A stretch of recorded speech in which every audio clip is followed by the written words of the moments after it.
Am I the a-hole stories? Am I the a-hole for not taking my ex in, after she lost her job, apartment and has no one to turn to? We have a kid together, which is the only reason I'm asking for judgment. Me, 31 male, and my ex, 29 female, broke up 6 months ago after being together for 9 years. To make a long story short, she cheated and I hate her guts. The fact she cheated also lost her pretty much all her friends, as they were mostly mutual friends who chose my side, for lack of a better way to phrase it. After I ended it with her, I swallowed my pride and got along with her for the sake of our daughter, but let me be clear, that's also the only reason, and any and all talking I do with her is always about our daughter.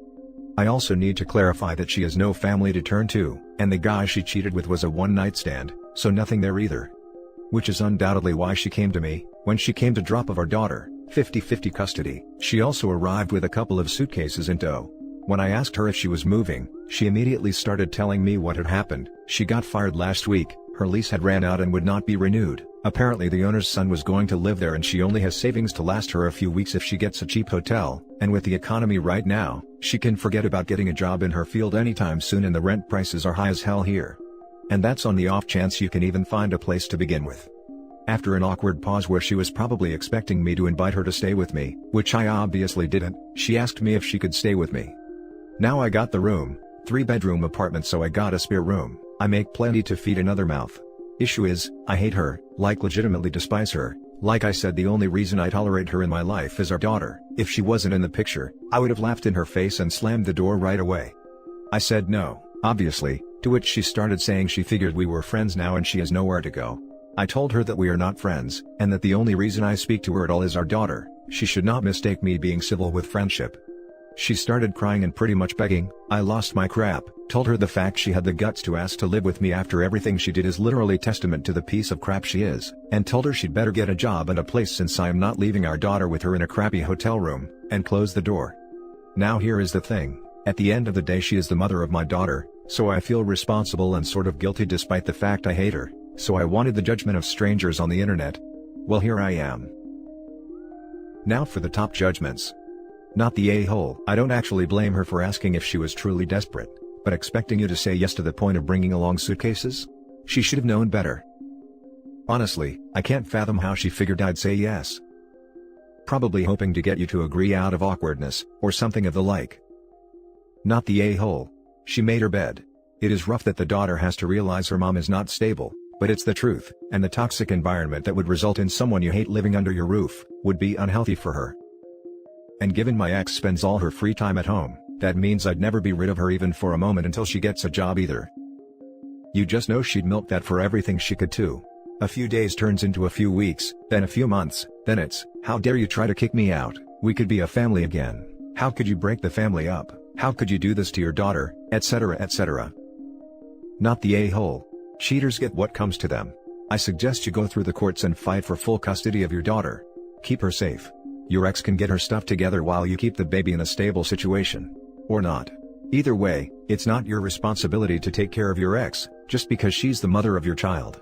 Your responsibility is to your daughter and they are not a package deal, WTF. By the way, I am a mother who co-parented for 18 years. It's not easy, but it's not impossible either. Put those healthy boundaries up ASAP, and build stability for your daughter. Good luck.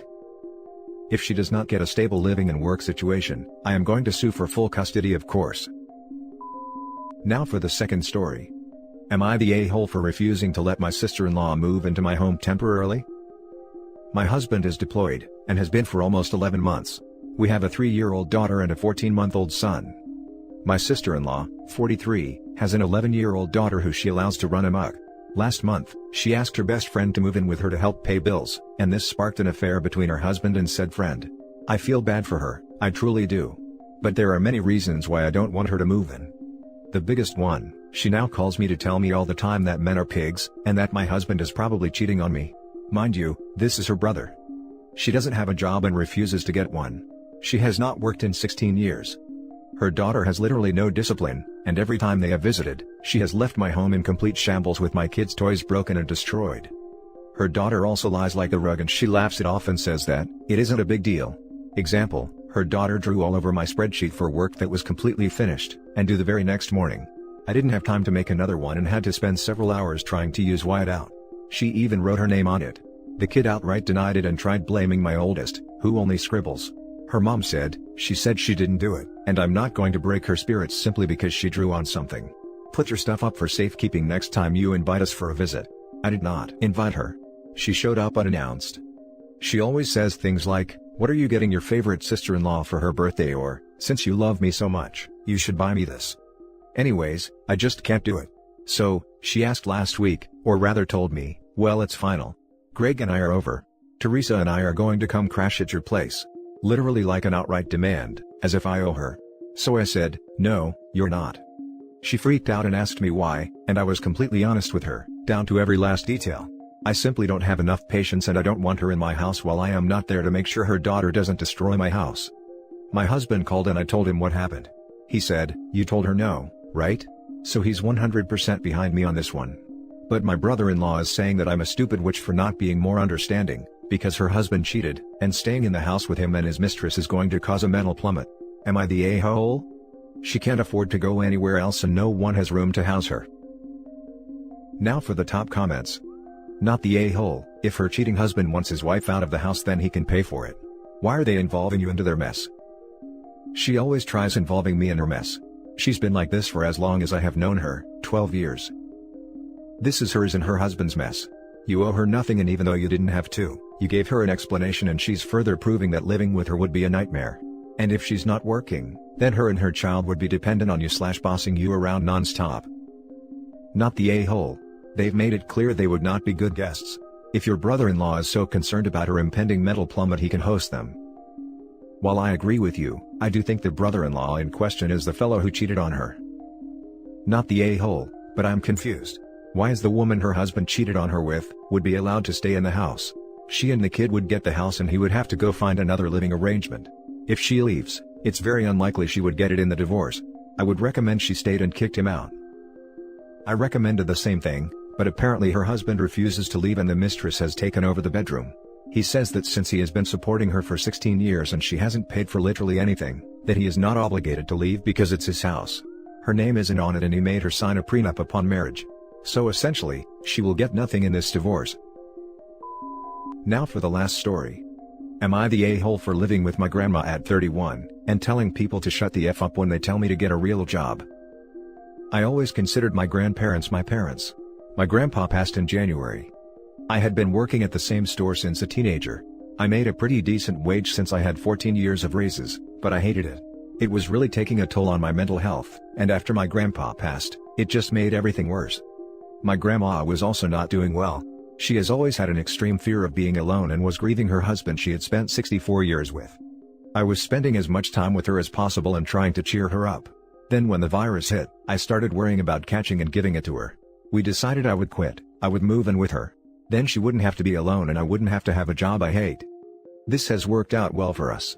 Both of our mental health has improved. This has also given me the time and energy to start taking college classes online.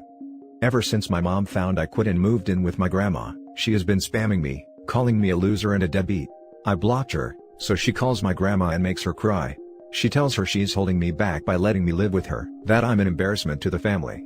She also told her I'm being guilt-tripped into it. Not true. My grandma blocked her, now she recruits neighbors to pry. Because my grandma won't kick me out, my mom and stepdad wrote us out of their wills. Now if something happens to them, neither of us get my siblings, because according to my mom and stepdad, they will grow up to be a loser like me. This has completely devastated my grandma and she worries what will happen to them. She also now fears they are right, and that she is holding me back from having a better life, and that I don't actually want to be here. Now my grandma says everyone will benefit if she is gone. I could have the house to myself or rent it out or sell it, then not have to worry about money. Go to a good university instead of a community college. She thinks if I go to a better school, I will get a better job and this will impress my mom and stepdad and they will let me have the kids. I don't want my grandma going anywhere. This is her home, she took me in when I was a kid. She was there for me, I have no problem being here for her. I still have some income from other work. I have no debt. I may not have a 401k or something, but I do have a good bit of money saved up. Everyone else seems to think there is a problem. But my only problem is nosy neighbors and my other family members prying into my life. Now, when my mom has someone else call me or my grandma, I tell them to shut the F up and mind their own damn business. Some of these people have complained to my mom and stepdad that I was rude to them, but I really don't think I'm the one being an a-hole. My therapist says there is never a reason to be rude. I'm getting close to telling her to shut the F up as well. Now for the top comments. Not the a-hole. How dare you tell someone who is harassing you to shut up? Unacceptable. For real, if you're taking college classes and have enough savings to make it through COVID, I don't see a problem. If you were just chilling and bumming out, that would be different. Get that degree, get a good job and support your grandma. Sometimes I think they are jealous that I never had a real job and yet I have savings. They can't manage their money at all. Side note, you can't will your kids to someone. They certainly take your wishes into consideration, but it's not black and white like that. If something does happen to them, just make sure your ducks are in a row, and talk to whoever they willed them to. It might be that simple, or it might involve some lawyers. You got this. Not the a-hole. Your mom should mind her own business, mostly since she sounds like she was a terrible mother for you growing up. How is she supposed to know what's best when she couldn't be a good mother? I'm assuming this, because you said you always considered your grandparents your parents. For both your situations it was probably the best for you both, but with your mom harassing your grandma, I'd check to see if that's elderly abuse, because she shouldn't be able to do that to an elderly woman. Also, you're going to college now, and even if it's community, you can eventually transfer to a 4-year if you want to. That will open better opportunities for you. Your assumptions are right, and I wish I had went to college at 18.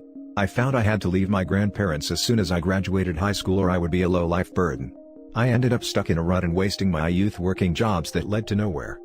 My mom is pretty well blocked now, and my grandma has been telling the neighbors they are misinformed, and if they are worried about me, they can speak to me directly.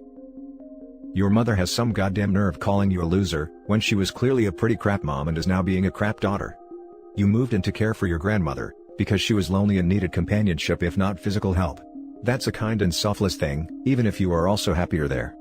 And I'm guessing your mother had something to do with you feeling like you'd be a burden if you stayed with your grandparents while going to school at 18? Stop listening to your mother. She's not a good person, she doesn't give good advice, and she's the one holding you back and being unsupportive. Your grandmother is the greatest of all time, and please tell her we all say so.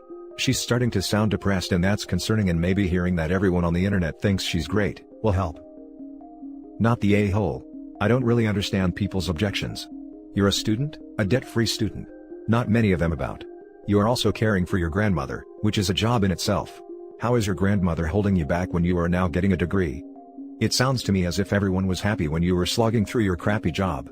They didn't care that you were unhappy, just that you had a job. Now that you are bettering yourself, they can't put you in that neat little box anymore, and they're freaking out. Ignore them. And get a new therapist. They didn't consider that job real.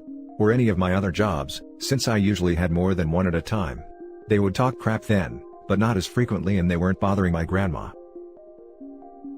And that's it for this video, guys. If you have thoughts to share, leave a comment below. Don't forget to hit like and subscribe if you like this content. I'll catch you in the next one. Good day, everyone.